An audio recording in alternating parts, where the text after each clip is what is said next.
Chapter 2. Lie of the Butterfly. The aureate of day's autumn burgeoned with flowering seeds, the waking stars to where dreams departed or returned. That gloaming in gold cast the shadow of hope to the pit of Rakata. Down in that stagnating well of lost wishes, rooftop eaves blotted the bloom of evening. Grimed windows, barred against each other, held dim reflections of old iron steam delivery pipes, intercrossed in bends and curves upon alley walls whose cement render had chipped away to reveal the brick beneath. A butterfly, like a dream astray, passed by, fluttering but still falling, following the ghost of its own reflection. In that maze of decay, like the missing pages of a forgotten book, it sought to return to something greater than itself. Opening and closing, its story neared an end. Through venting steam, the sonorous clunks of mechanical pumps were as soporific as the fog of insomnia. Shaped as the disembodied heart of a winding key, the butterfly was in ballet with the lullaby of its own music box melody. With the faintness of both a dying and a newborn heart, the pianissimo trills of its wings were quiet enough to listen for those of others. A faring fairy, like the broken-off notch of a wind-up doll, it sought a body to perch upon to grant the wish of animation. The passing windows held portraits of life in the slums. Behind panes of glass, the pained eyes of a kneeling child willed a silent prayer to reach beyond the fallen flecks from the brush that composed the worlds and into the hands of their creator. In another room, a bedridden woman nursed her newborn while the drawn nightstand lamp illuminated pink star-shaped bruises upon the brown skin of her upper breast and upper arm. Asterisk kisses from the invisible sucked at her vitality and marked the presence of a disease not of the flesh, but of the spirit. Illusory eyes, blue as coldest sapphire upon wings as white as the lunar luminance, witnessed all from the outside. Down and past balconies encaged in chicken wire and cramped with clothing and blankets set out to dry. A man at an empty easel wished to paint a better view for himself, but did not know where to begin. Deeper yet the butterfly drifted as deeper yet the unseen sun sank. Framed by a bathroom transom window slit as narrow as those of a prison, a troubled couple rested upon the checkered tile with the bumps of lust's past upon their lips. Slumped in surrender together in the trenches of entrancement, lying like limp, discarded dolls, they awaited to be played with, watching the yellow glow overflow from around darkened rooftops. The light was erased by the line of shadow's wall crawling up the room and onto their naked bodies. Envisioning the invisible, the woman turned her head to watch the descent of what was not present, the passage of phantom eyes. The man's thigh muscle involuntarily twitched. Rustling as did the leaves deep in the forests of humanity's madness, the fuzz of intruded thought played from portable radio speakers, gargling garbled messages, drowning all other sound. Plants potted upon a sill had lost their will and drooped over the edge where wings flickered by in the static. Like grains of noise, the steam between buildings was illuminated in rings around lantern fixtures that held luminous crystals, the static seemingly dissolved in their halos of green and purple harmony. The lapis in the lamps was known as rulite in reverence of its property to retain the sun's glow long into the night, as did the guardian ring of Rulia. From every reach of that earth, the ground sprouted forth prismatic column clusters of rulite, natural beacons in the darkness harvested as the favored light source of humanity for centuries past. The dips and rises of that harbinger of vernal blooms moved as the conductor's wand of a string symphony stirring in awakening. Each level of each residential complex was coloured differently than the one before by its resident builder, having been constructed as needed. Those floors stacked story after story were reminiscent of the age-defining strata of sedimentary rock.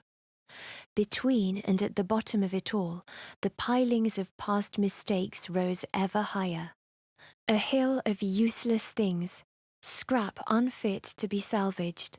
The rubble and garbage wedged between buildings loomed beneath the arc of a moon, stabbed in superimposition by the jutting iron rods of new stack foundation.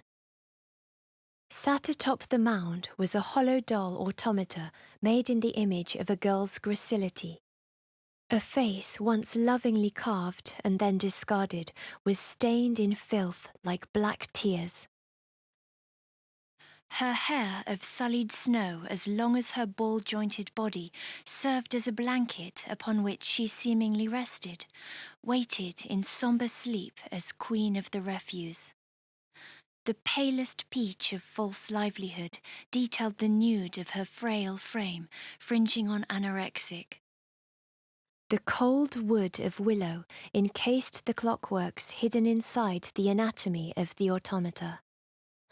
Her torso was the body of a violin. Tuning pegs protruded from her elegantly elongated neck, where the 5 strings stretched over from collar to crotch, and with the instrument's bridge at the navel. The S-shaped hollows of twin sound holes curved along the indentations of her pelvis. The bow of her labour's love was still in hand. The hollowest instruments made the loveliest sounds, and so too would soulless bodies resonate without resistance. A white butterfly descended upon the doll as if a hairpin accessory. It crawled over to cover her face, its illusory blue eyes patterned over her own like a mask. Closing and opening, the butterfly blinked for her. Another landed upon her hand, fluttering as if to lift it. A third touched her lips and gifted her the kiss of life. A squall through the squalor blew away the messengers of spring's revival and cast away her restraints. The neck pegs tightened as her posture straightened. Crossing the bow over her hollow chest, all the slum would hear an empty heart. A stringless puppet soothed the pain of lost purpose, caressing herself, feeling and filling herself with new emotion. Trills in trepidation teetered into the thrill of returning will. The violin trembled in a terrible fear of what was to come. Her shadow upon the wall seemingly stabbed itself, an amalgamation in armour, loving her bow with the gyrations of self-desecration. To witness the performance in profane perfection from that masterless puppet was to listen to the dreams of the dead. That music's motion was the serenade of a serpent entering the womb of the instrument, beckoned by the mimicked motions of a mother to her belly. Falling into the leisure of pleasure, slipping control caused the doll to dip her head in accidental and erratic ends to her ecstatic bends. Returning with stronger yearn, frenzied friction singed the strings of herself with violent vigour, the apparition of her shadow becoming surrounded in an aura of smoke from that burning bow, flickering as rapidly as her fickle fiddle. The ecstasy of resurrected existence climbed to crescendo beneath the dark womb of a crescent moon, climaxing into the coruscant crepuscule. The fickle stars twinkled. Body ablaze, the doll became as the fires above. Her strings burst, broken and curling in flame. By the bittersweet scent of scorched willow wood, a sacrifice in fire was the price for a borrowed body. That combustion, a consequence of its consumption. In abuse of the music that connected the hopes of mortals, so too did the sonata of that soul reach its kin. Her corpse was a torch to follow. She slumped over as if with a snapped neck, falling deeper into the slums, smothered to a smoulder in the garbage. Crawling insects scurried out and away from the doll's charred and discarded vessel. Her silence returned sound to the city. Hounds bayed in the distance, afraid to give chase to the scent of coming change. Upon the puppet's body, in the space between her shoulders, a single butterfly lay, her gaze of illusion watching the awakening eye of the moon. Hidden crickets mimicked the riddle of the ill-fated fiddle. They, too, awaited an answer from afar. Although all in the pit of Rakata had heard that sonata, only for one had that music become as muse. The wind possessed the curtains where an easel became as a window.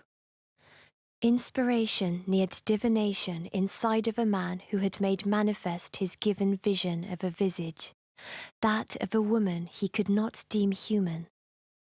She was the memory carried in that melody, and yet it was himself that felt as the imitation.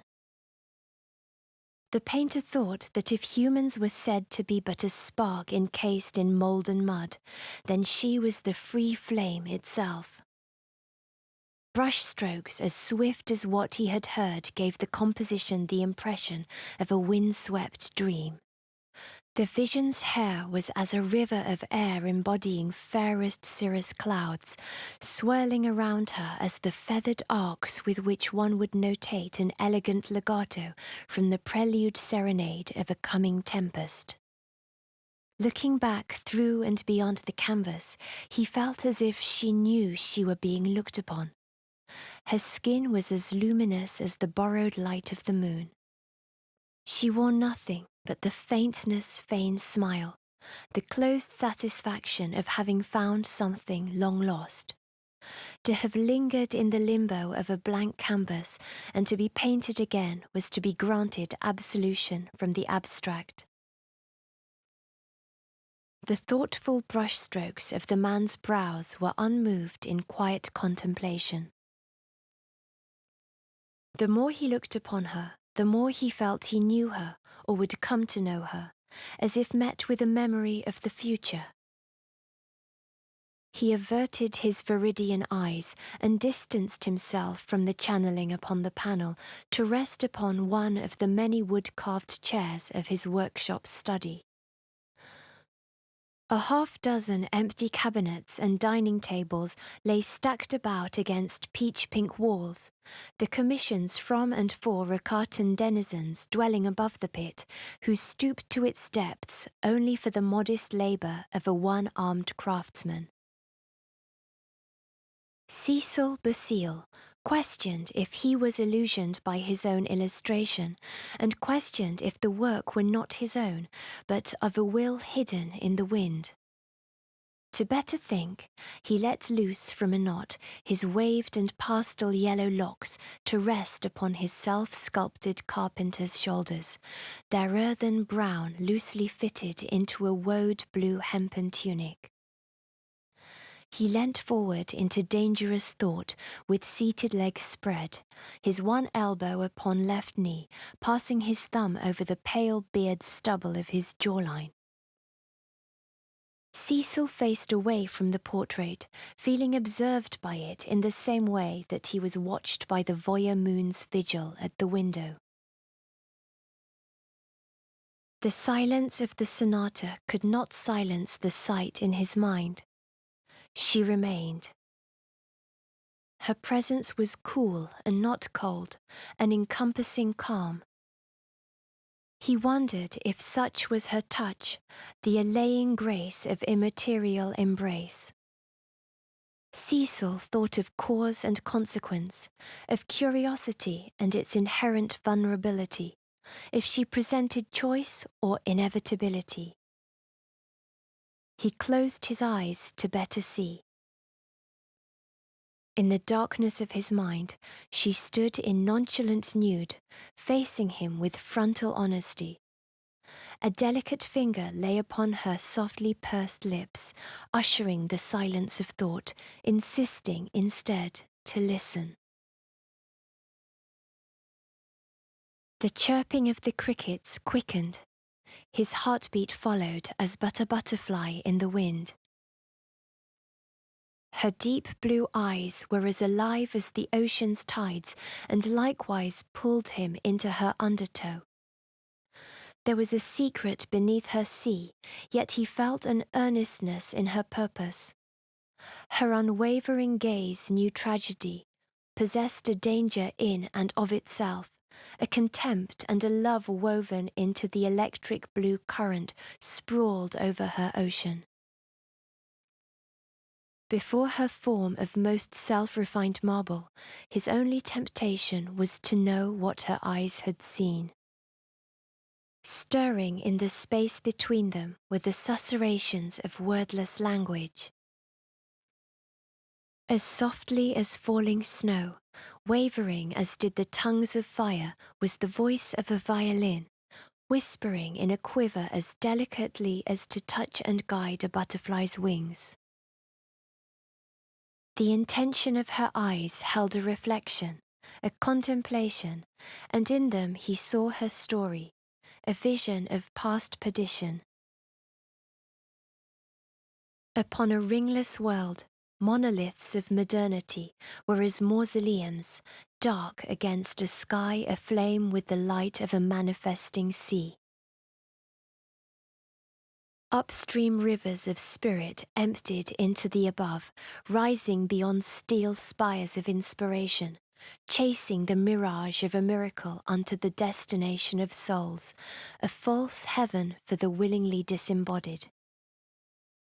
100,000 auras composed the colours in the choir of a breathing aurora, a nebula of dying dreams.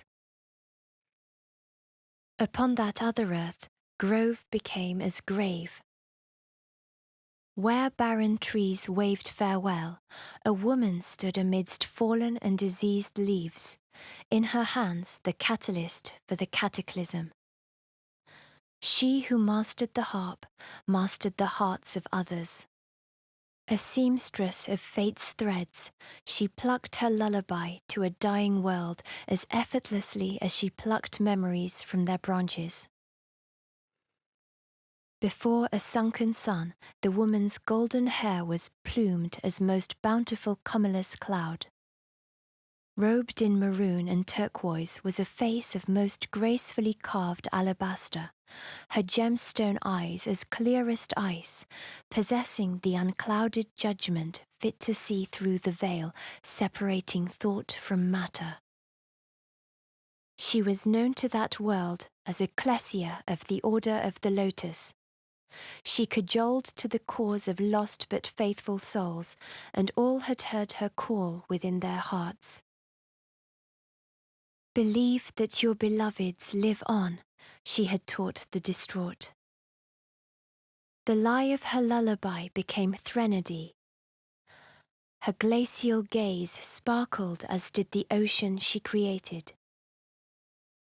To find what was gone, humanity reached for the stars and fell into the darkness in between them. Through the unseen seas between the spheres, she would shepherd their species, bidding them follow the flow of her song unto a purpose not yet surfaced. He knew then that his world was but a teardrop amidst torrential rains, mere falling marbles in a game whose rules he did not know. He felt a thought then that was not his own. I am a consequence and not the cause. The self-severing of soul and vessel en masse was known as the Great Sundering, their liberation a self-same damnation. His visitor was a victim of freedom itself, released from its shell, consciousness without constraint, an eidolon born of idolatry. Away from the world she had known as Ea, when and where the constellations could offer her no further consolation, she sought her own salvation, a path apart from that ordained upon her. A shard broken once more, she departed from the exodus of the departed, a star astray, free again to become lost. Cecil Basile returned to the easel. Painted in haste, the brushstrokes that gave his muse form had begun to seep from an overdose of emotion. Watercolour rolled down the portrait, a portent of her time trickling away. To him, her ethereality was as the summer's impossibility of underwater fire, and so he feared as ephemeral. He longed to touch the shape of sound in his mind, to offer the cool sky the warmth of his earth. The cabinet maker of Rakata resolved to craft a doll in her image, a vessel to not let her flame be lost to the unseen sea. Overseen by the waxing crescent moon, he felt a wholeness begin to return to him, a completeness, as before, when both his arms belonged with him. It had been 7 years since his arm was severed from him by the falling debris of an airship crash, and just as quickly he felt that his fate was changing with a descent from above. 2 butterflies entered with the wind through the window to couple upon the canvas, as if waiting to be painted. Flesh desired spirit, and spirit desired flesh. So their desires met, entangled in the intangible. She smiled to his mind, just as she did when he first saw her. Cecil wondered of a way by which to call that nameless flame. A cool, silken breeze kissed his cheek the way no fleshly lover ever could or would. Her words touched his lips. Galatea.